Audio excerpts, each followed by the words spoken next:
I think that the biggest limiting factor any of us face are the beliefs that we hold about ourselves and what we're capable of. I have done a lot of work around this, but I still find old beliefs have a sneaky way of creeping back in. Well, today we are going to talk about how to identify the beliefs that are holding you back, and then how to get out of your own way so you can really make the impact that you know you're meant to make.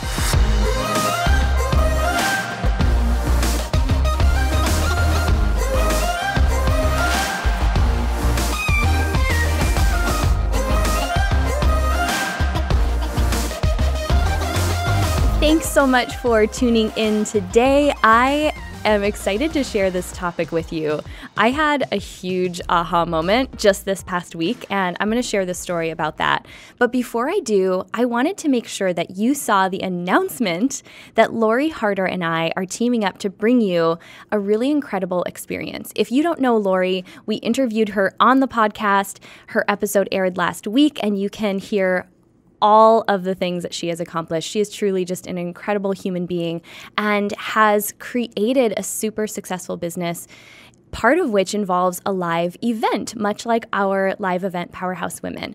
And Lori and I both have a heart for seeing the next generation of women who want to lead live experiences and seeing that those women step into that vision, but not only fulfilling their vision to speak or create live events or masterminds, but also to make that profitable, because we believe that events can be equally transformational and profitable, and that you can be abundantly compensated for the work that you're doing in the world because the world needs your message. So this experience is a 5-day, in-person, completely hands-on experiential training. And it's really designed for women who want to run profitable events of any size. So it could be retreats, workshops, maybe a one-day event like the Powerhouse Women event or a mastermind. But one thing I know, that there are more people in the world today craving in-person experiences like these than the number of people currently offering them.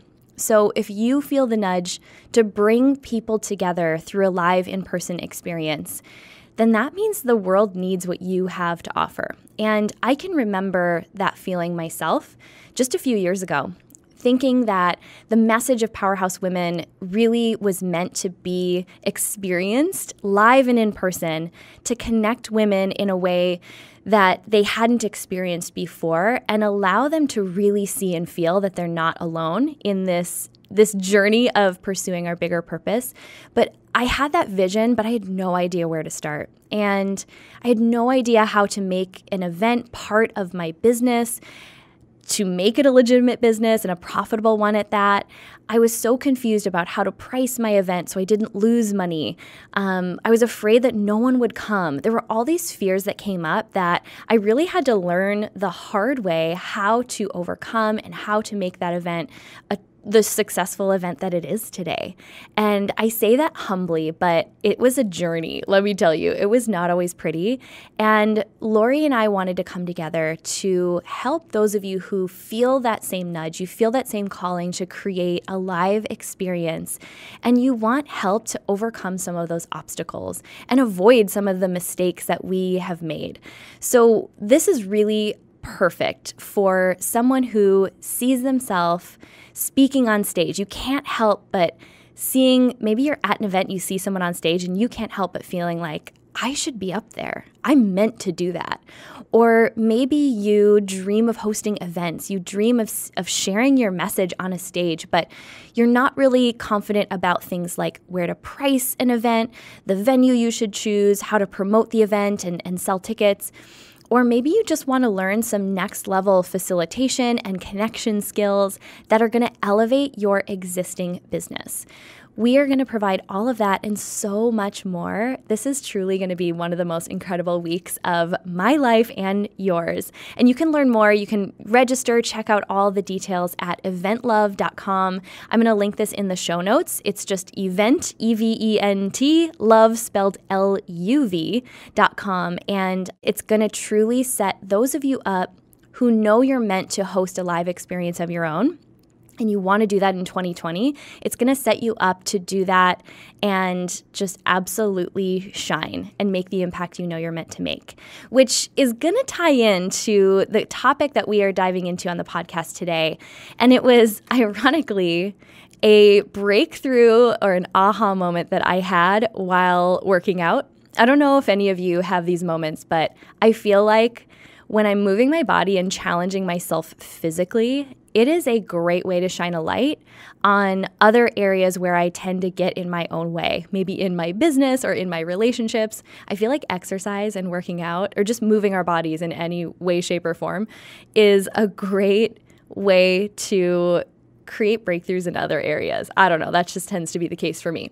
So I recently had this aha moment that literally just rocked my world, because I'm going to share the full story, but it really shined a light on this sneaky limiting belief and honestly a habit that I've used to hold myself back in a lot of different ways for decades. This is like one of the biggest ones that tends to show up in my life, and I've actually done a lot of work around it. So in a way, I was surprised to see it show up again, but it tends to pop up every now and then, really to keep me playing and feeling small. This is one of the biggest limiting beliefs and habits that, now looking back, almost kept me from stepping into pursuing a bigger purpose altogether. And I wanted to share it today because I think that you're going to find something to relate to in this story, even if you don't deal with the same limiting belief. I think the root of what is behind this habit for me is something we all deal with, and we may not even realize it. So, okay, I'm gonna get to the story and what happened, and it just, man, this was like one of those surprising ahas that I was not ready for, because I was visiting my friends and we were planning to attend this spin class. So spin meaning like indoor cycling. I always have to pause and clarify what spin class means, because I remember a long, long time ago, I was a spin instructor for a hot second, and I remember telling my mom that I was a spin instructor, and she thought it was like a sewing class. So spin meaning indoor cycling. And these classes are intense. I mean, there's loud music, there's, people who are, it's really a beautiful experience because you're kind of going through this experience together and you feel really bonded. And this particular spin studio is kind of known for having that kind of experience. And people are pretty diehard about this particular spin class. And I was visiting friends, so they were signing us up for the class, and they said, what row do you want to be in? Meaning, like, what bike position in the room do you want to be in? And I said, well, wherever you are, that's fine. Just put me right next to you. And they said, okay, great, we're in the front row. Is that okay with you? Now, if you haven't been to a spin class before, that might not mean anything to you, but let me tell you, for really regular spin class people, there is a different mentality to being a front row type of person. That is the person who they have the confidence to put themselves right in the front and center of the action. If you imagine, the instructor who's teaching this class is like looking you right in the eye. So you cannot slack off.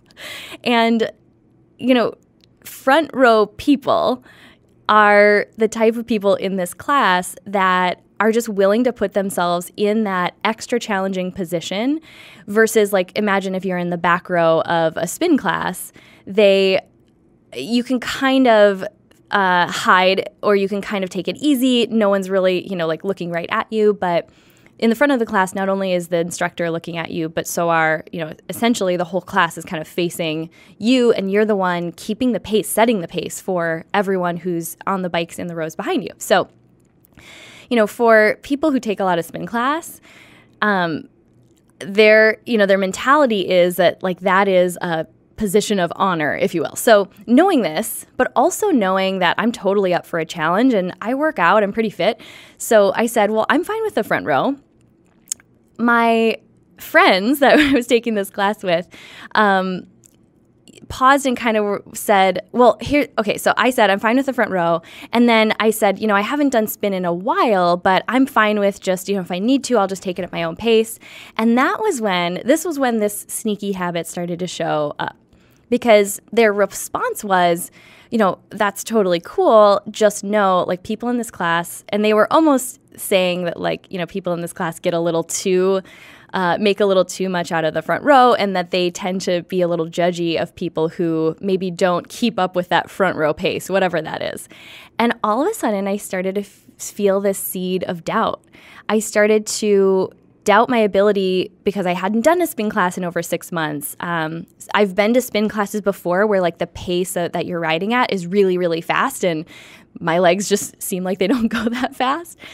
So it was interesting, like just in this passing conversation, it was a totally innocent comment that they made, but it almost started to create this story in my mind of, well, the people in this class are pretty rigid about this front row. They might get annoyed if I'm like taking up a front row bike and I can't keep up. It was just this interesting story that started to play out in my mind. And trust me, I'm going somewhere with this. So we signed up for the class the night before, and then the morning of class, I woke up and I was like still thinking about like, oh my gosh, I don't know. Like, can I hang in the front row? Am I going to embarrass myself? Am I going to embarrass my friends? I mean, I was taking it like way too personally. But we get to class and check in, and I said, you know what? Let me switch. Is there another bike I can switch to? And sure enough, they were happy to switch me, and someone was happy to take that front row bike. I remember just thinking like, well, I should leave this for someone who really wants it, who really wants to be in the front row, because I don't care where I'm going to be. So they rearranged me, put me on a bike in the second row, and, we head into class. I'm not thinking anything of it. But then, so again, if you've been to a spin class, a lot of these spin classes are led by incredible human beings who, they just drop pure wisdom. And this class particularly, the instructor was this tiny woman. She was just like the most petite, cute, amazing little ball of energy. And she was dropping pure wisdom bombs on us the entire time. It was like a personal development conference, except everyone was really sweaty. So if you can imagine that. So there I am, and this was like a good 3/4 of the way through the class. And I'm pedaling along on my second row bike, and all of a sudden, we had just come through this really challenging part of the class where it was like heavy resistance, and we were all really pushing ourselves. And I just looked around and I noticed that I was easily keeping up with the same pace that people in the front row were keeping up with. And it was like this phrase popped into my mind, or I guess just this affirmation. I was like, what the F? I am totally front row material. Like, I caught myself in the belief that the only reason I changed my bike and I got all weird and scared was that I just bought into this belief that I didn't know if I had what it took, and I didn't want to embarrass myself. But what really hit home was, in that moment, the words that the instructor had said at the beginning of class all of a sudden came flooding back in. She started the class with this, I wish I could remember the exact words, but the sentiment that stayed with me was something to the effect of, we're only limited by the things that we believe about ourselves. And those could be things that other people say or things that we say. But whatever it is, we choose to believe them. We choose to believe that they're true. And in that moment, I literally saw, I've done so much work around this, around my limiting beliefs. And, that's a work that truly never ends. But it hit me that this was exactly the same limiting belief that almost kept me from pursuing my purpose. It has held me back from even trying things that I was genuinely interested in for years and years of my life. And it wasn't that I didn't think I had what it took to ride in the front row of this spin class, because I'm at the point in my life where I knew that I was going to do my best and that I was perfectly okay with, my best being different than someone else's best. In these spin classes, there's usually some really, really fit people that I admire and use as my inspiration, but I don't feel myself comparing, or I don't feel the need to compare myself necessarily. I was okay with not keeping up with the rest of class and just having my own experience. But here's where the sneaky saboteur came back, and I just saw the same belief that had kept me small for so many years, is that what kept me from putting myself in the front row was the fear that my best might not be good enough for other people, that my best might be something that other people judge me for. So in that way, the second row felt safer.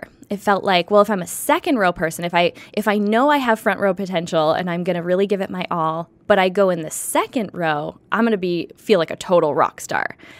And quite honestly, this is a pattern that I've seen play out in my life for years, where if you've listened to podcast episode number 1, I share a little bit more about this, but I would catch myself giving maybe 60 to 70% of my full effort in life and in my goals, because if that wasn't good enough, if that inevitably fell short, or if I didn't meet my own expectations or other people's expectations, at least I could say I wasn't really trying. Okay, I wasn't really giving it my all. But what if I gave 100% and then that wasn't good enough? Really, it was more the fear that what if that wasn't good enough for other people?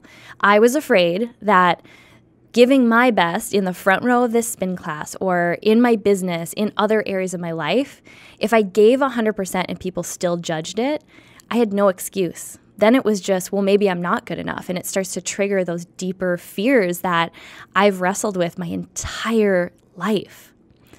So I want to pause here and actually have you look at this with me. I'll pause this thrilling story that I'm sure you're just enjoying so much. But I really hope you're starting to see why I'm sharing this, because I think that this is something that plays out in all of our lives.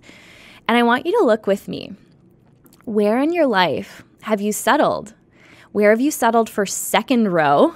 We're using what am I trying to think of here? Now we're using the analogy of second row, not like literally. Maybe you have done this in spin class too, but where in your life have you settled for second row out of the fear that if you really put yourself out there fully for everyone to see, you're giving your best.